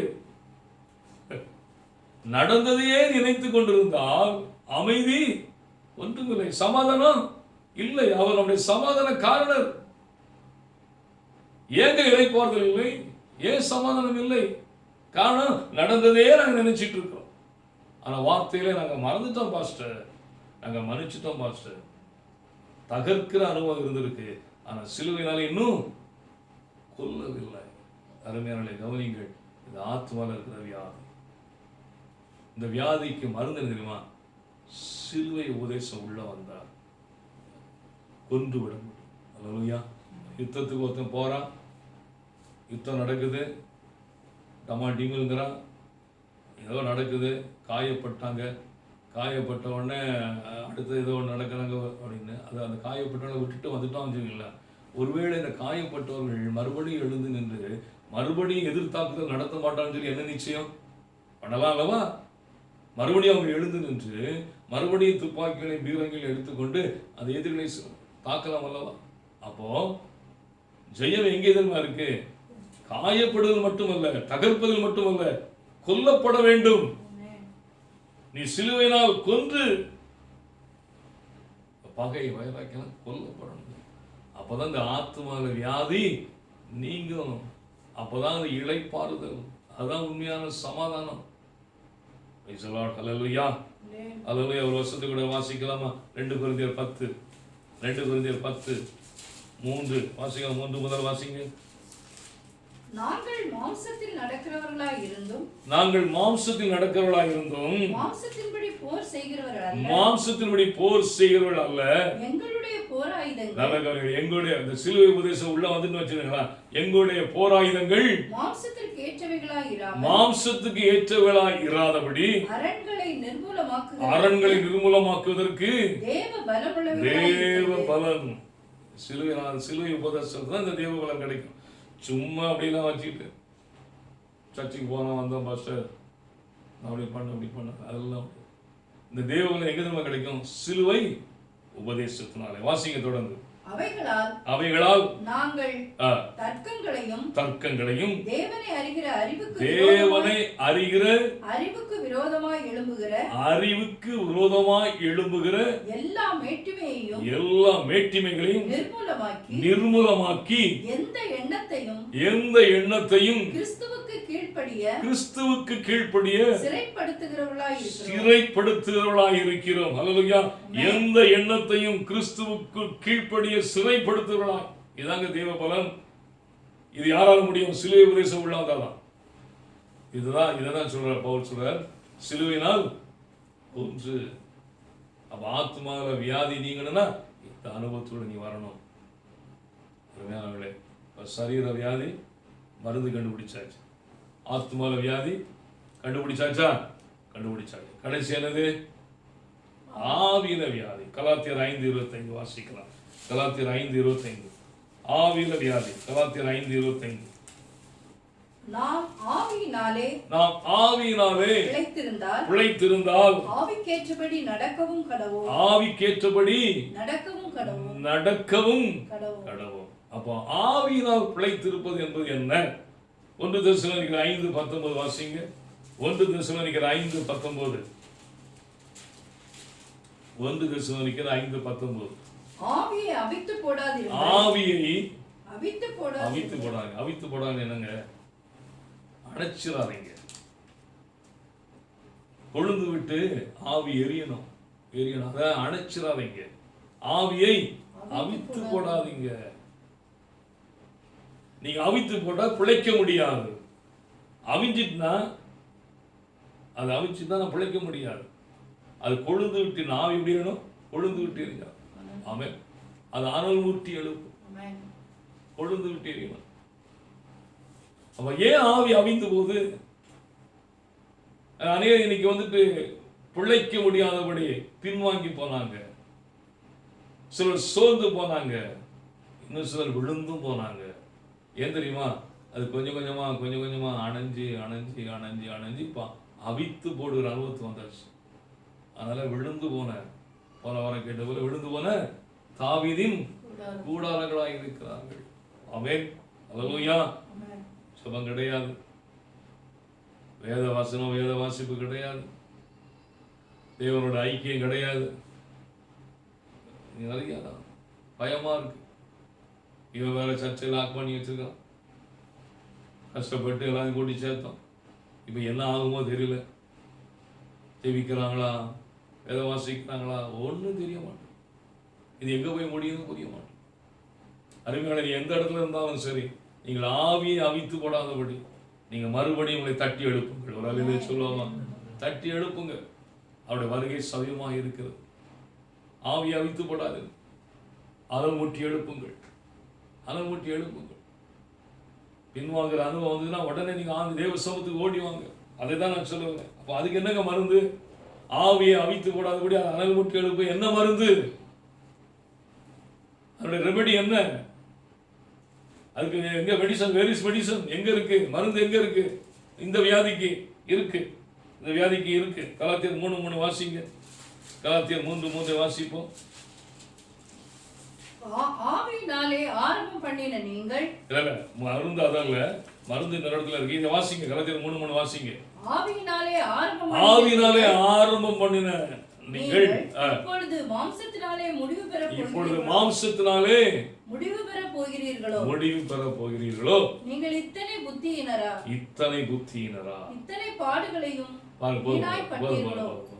எவ்வளவு கஷ்டப்பட்டு எவ்வளவு பாடு, இவ்வளவு புத்தியினரா? ஐயா, கொஞ்ச நாள் லாக்டவுன் இப்படி ஆயிருமா?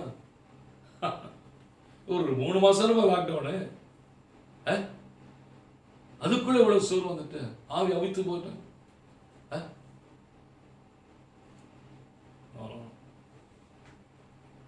கவனியுங்கள். என்னங்க மருந்து? வாசிக்கலாம். வெளிப்படுத்தின விசேஷம் 4:1-2 வாசிப்போம். வெளிப்படுத்தின விசேஷம் 4:1-2 வாசிப்போம். இவைகளுக்கு பின்பு இதோ பரலோகத்தில் திறக்கப்பட்டிருந்த ஒரு வாசலை கண்டேன். முன்னே எக்காள சத்தம் போல என்னோட பேச நான் கேட்டிருந்த சத்தமானது இங்கே ஏறி வா.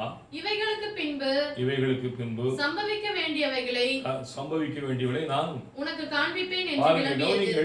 இது யோவானுக்கு பத்மதீவிலே ஆண்டவர் வெளிப்படுத்தின விசேஷங்கள். ஆண்டு என்ன சொல்லுவாங்க? நான் உனக்கு நிறைய காரியங்களை வச்சிருக்கிறேன், உனக்கு நிறைய காரியங்களை வெளிப்படுத்த போறேன். அதுக்காக நான் உன்னை அழைச்சி இந்த தீவிர கொண்டு உட்கார வச்சிருக்கிறேன். இந்த ரட்சிப்பை நான் உனக்கு கொடுத்தேன். இந்த இந்த இந்த இந்த இந்த அழைப்பை நான் உனக்கு கொடுத்தேன். இப்படிப்பட்ட ஒரு கனத்தை நான் உனக்கு கொடுத்தேன். இங்கே ஏறி வா, இங்கே ஏறி வா. என்னங்க அர்த்தம்? வாஞ்சை, ஏறுகிற அனுபவம், தாகம், உற்சாகம். ஆமென். உனக்காக வைத்திருக்கிற எல்லாவற்றையும் ஆயத்தப்படுத்தினவளை உனக்கு தரும்படியாக ஏறுகிற அனுபவம். எங்கெங்க ஏறி வரணும்? அன்னைக்கு ஏறி வா அப்படின்னா வாசனம் பாருங்க. 1:10 வாசிங்க. அதே வெளிப்படுத்த 1:10 வாசிங்க. கர்த்தருடைய நாளில் நான் ஆவிக்குள்ளானேன். அல்லேலூயா. ஆவிக்குள்ளானேன். பாருங்க, அப்போ அவன் யோவான் ஆவிக்குள்ளான பொழுதுதான் அவனுக்கு வெளிப்படுத்தின காரியங்கள் அதான் அநேக காரியங்களை வெளிப்படுத்தினார். அநேக காரியங்கள் அவனுக்கு வெளிப்படுத்தப்பட்ட, அநேக தரிசனங்கள் கொடுக்கப்பட்டது, அநேக காட்சிகளை கண்டார், பரலோக காட்சிகளை கண்டார். நீ இங்க ஏறி வா, நீ உட்கார்ந்த இடத்துல உட்கார்றதில்ல, ஏறி வா, உனக்கு நான் எல்லாவற்றையும் காண்பிப்பேன். நடக்க போற சம்பவங்களை உனக்கு நான் காட்டுவேன். கமான், கெட் அப், எழும்பி வா, ஏறி வா. அருமையானவர்களே, சபைக்கு இந்த நாளில் ஆவேன்னு சொல்லுகிற காரியம், நீ இப்படி உட்கார்ந்துருந்தா சரிப்படாது. ஏறி வா. ஆமென். நீ ஏறி வா, ஆண்டவரோடு வா, தாகத்தோடு வா, வாஞ்சியோடு வா, உற்சாகத்தோடு வா. ஏதோ ஒரு கடமைக்கு அல்ல, ஏதோ ஒரு கடமைக்கு அல்ல. வா. என்ன பண்ண? நான் உனக்கு வைத்திருக்கிற நன்மைகளை அப்ப என்னைக்கு அது? கர்த்தருடைய நாள். அது என்ன நாள்? அது கர்த்தருடைய நாளில் அவன் என்ன? ஆவிக்குள்ளானா. எல்லாம் அவனுக்கு வெளிப்படுத்தப்பட்டது. அருமையான இந்த கர்த்தருடைய நாள் என்பது என்ன தெரியுமா? சபை கூடுகிறவர்கள். அல்லேலூயா சொல்லுவோம். கர்த்தருடைய நாள் என்பது என்னது? சபை கூடு. அருமையானவர்களே, சபை கூடுதலை சிலர் விட்டு விடுவதை போல நீங்கள் விட்டு விடாதீர்கள். சபை ஐக்கியத்தை விட்டு விடாதீர்கள். சபை கூடுகை விட்டு விடாதீர்கள்.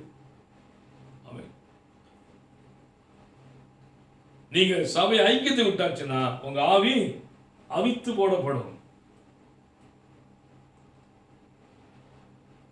உங்களுடைய ஆவி அனல்முட்டி எழுப்பப்பட வேண்டும் என்று சொன்னால், அது கொழுந்து விட்டு எரிய வேண்டும் என்று சொன்னால் சபை ஐக்கியம் அவசியம். நீ சபை ஐக்கியத்தை விட்டாச்சுன்னா போச்சு, எல்லாம் போச்சு.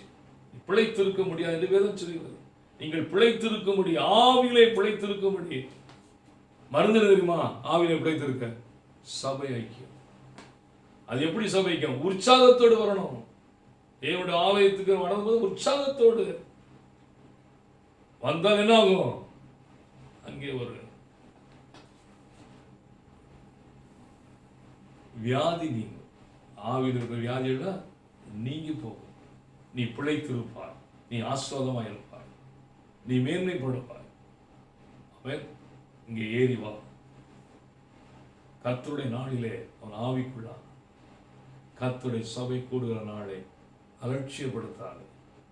நீங்க சில சின்ன சின்ன காரணங்கள்லாம் சபைக்குள்ள விட்டு விடுறாங்க. சரி, இப்போ லாக்டவுனுங்க, இப்போ லாக்டவுன். எத்தனை ஒரு ஆன்லைன் சர்வீஸை பார்க்குறீங்க? சரி விடுங்க, ஆன்லைன் சர்வீஸ் எனக்கு அந்த ஃபெசிலிட்டி இல்லை. எத்தனை நீங்க தனிமையா இருக்கிறீங்க தேவனோடு? எத்தனை நீ தனிமையோட நேரத்தை செலவழிக்கிறீங்க? ரொம்ப ரொம்ப குறையும். ஆவி, அநேகோட ஆவி இப்போ எப்படி இருக்கு தெரியுமா? அவித்து போடப்பட்டது. இதான் ஒண்ணு, இதான் ஒண்ணு. இதனால ஆண்டவர் உங்களை தட்டி எடுக்க விரும்புகிறார். அல்லேலூயா.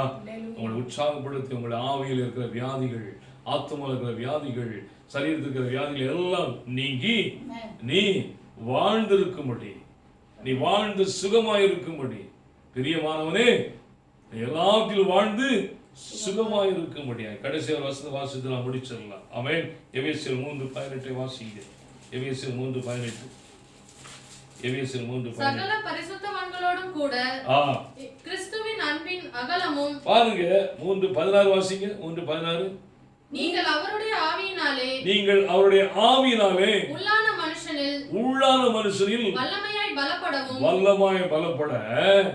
பாருங்க, அதுக்கு என்ன மருந்தா? நீ பலப்படணும்னா விசுவாசத்தினாலே. இல்ல 18 வாங்க. இப்போ சகல பரிசுத்தவான்களோட கூட போதும். நீ உள்ளான மனுஷனிலே பலப்பட வேண்டும் என்று சொன்னால் உனக்குள்ள கொஞ்சம் விசுவாசம் குறைவா இருக்கலாம், பரவாயில்ல. நீ என்ன பண்ணணும்? இந்த பரிசுத்தோட கூட பரிசுத்தோட ஐக்கியம், சபை ஐக்கியத்தை நீ விட்டுவிடக் கூடாது. சபை ஆராதனை விட்டுவிடக் கூடாது, சபை கூடையை விட்டுவிடக் கூடாது. புரிந்து கொள்ளுங்கள். அப்ப அவன் ஆவி பிழைத்திருக்கும். ஒரு புதிதாக்கும் ஆவி உன்னை பலப்படுத்தும். ஆவியிலே அளவு கொண்டு எழ முடியும். அல்லேலூயா. காதுள்ளவன் கேட்க கடவுள். அருமையானவர்களே, இந்த நாளில் தேவன் சபையை நேசிக்கிறார். நீ ஆவியில வியாதியோடு இருக்கணும் கர்த்தர் விரும்பல.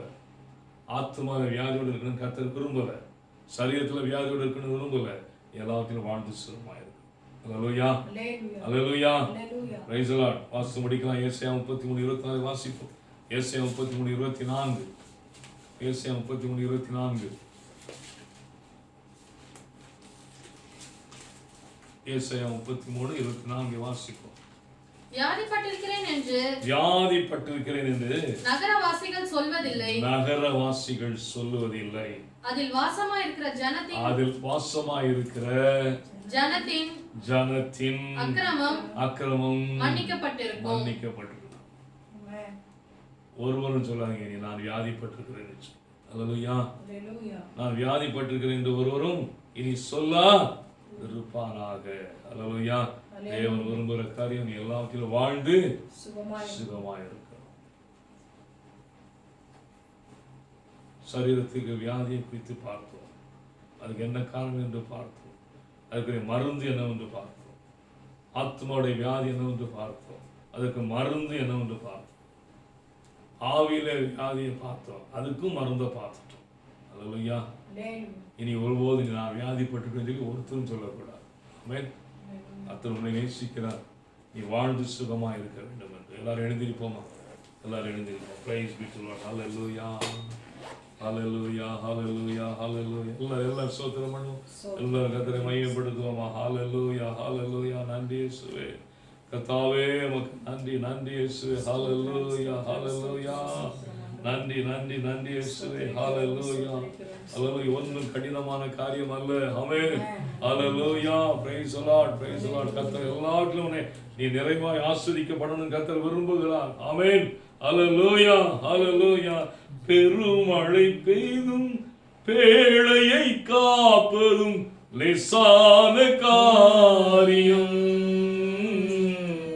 பெருமழை பெய்தும் பேழையை காப்பதும் லேசான காரியம். பெருங்கடல் பிளங்குமே பாதையை வகுப்பதும் லேசான காரியம். சொல்லுங்க. பெருங்கடல் பிளங்குமே பாதையை வகுப்பதும் லேசான காரியம்.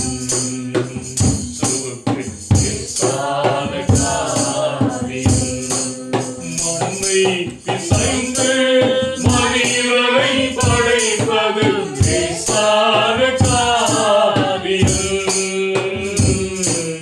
மண்ணை பிசைந்து மனிதரை படைப்பது லேசான காரியம்.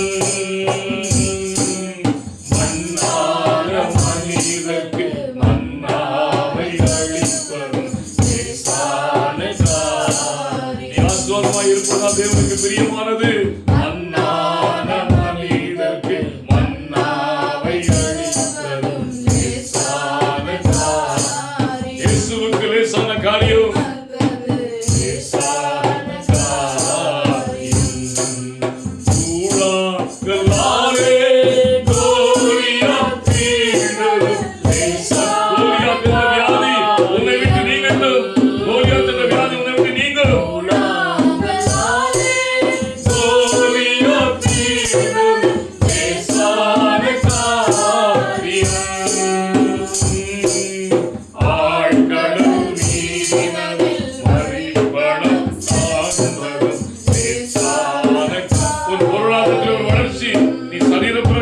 ஆசீர்வாதமா இருக்கணும். ஒரு ஆவியில் ஆசீர்வாதமா இருக்கணும். ஒரு ஆத்மாவின் ஆசீர்வாதமா இருக்கணும்.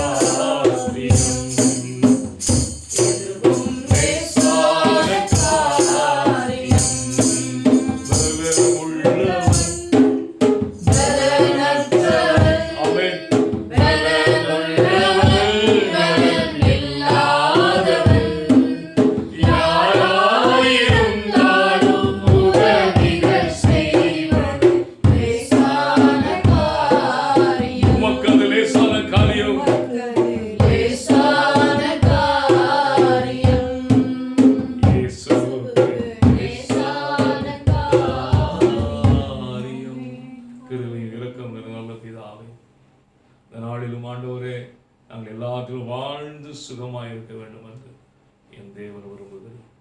எங்கள் ஆவியிலும் எங்கள் ஆத்மாவிலும் சரீரத்திலும் நாங்கள் ஆண்டவர் எல்லா அசுசிகளும் நீங்கி வியாதிகளுக்கும் நீங்கி நாங்கள் உமக்குள் பிழைத்திருக்கும்படியாக ஆண்டவரே நாங்கள் ஆண்டவரே ஆஸ்வாதமாக இருக்கும்படியாக நாங்கள் சுகத்தோடு வாழ முடியாது, நாங்கள் எல்லா நன்மையும் ஐஸ்வர்யமும் பெற்று வாழ்ந்திருக்கும்படியாக என் தேவன் விரும்புகிறீர். அதை எங்களுக்கு இந்த நாளிலே தாந்து எங்களை இன்னுமாய் வழிநடத்துங்க. எங்கள் குறைகள் எல்லாம் குற்றங்களை கர்த்தர் மன்னித்து எங்களுடைய கனமாய் மறுபடியும் நிலைநிறுத்துகிறார். இயேசு நாமத்தில் ஜெபிக்கிறோம் நல்ல பிதாவே. சேர்ந்து சொல்லலாம். என் ஆத்துமாவே கர்த்தரை ஸ்தோத்திரி, என் முழு உள்ளமே கர்த்தர் நாமத்தை ஸ்தோத்திரி, என் ஆத்துமாவே கர்த்தரை ஸ்தோத்திரி. கர்த்தர் செய்த சகல உபகாரங்களையும் அவன் ஆசீர்வாதம் நம்முடைய கர்த்தராகிய இயேசு கிறிஸ்துவின் கிருபை, பிதாவாகிய தேவனுடைய அன்பு, பரிசுத்தாவின் ஐக்கியமும் அந்யோன்யமும் சமாதானமும் இன்றும் என்றும் எப்பொழுதும் நம் அனைவரோடு இருப்பதாக. ஆமென். ஹல்லேலூயா. சேர்ந்து சொல்வோம். ஹல்லேலூயா. Praise the Lord. God bless you.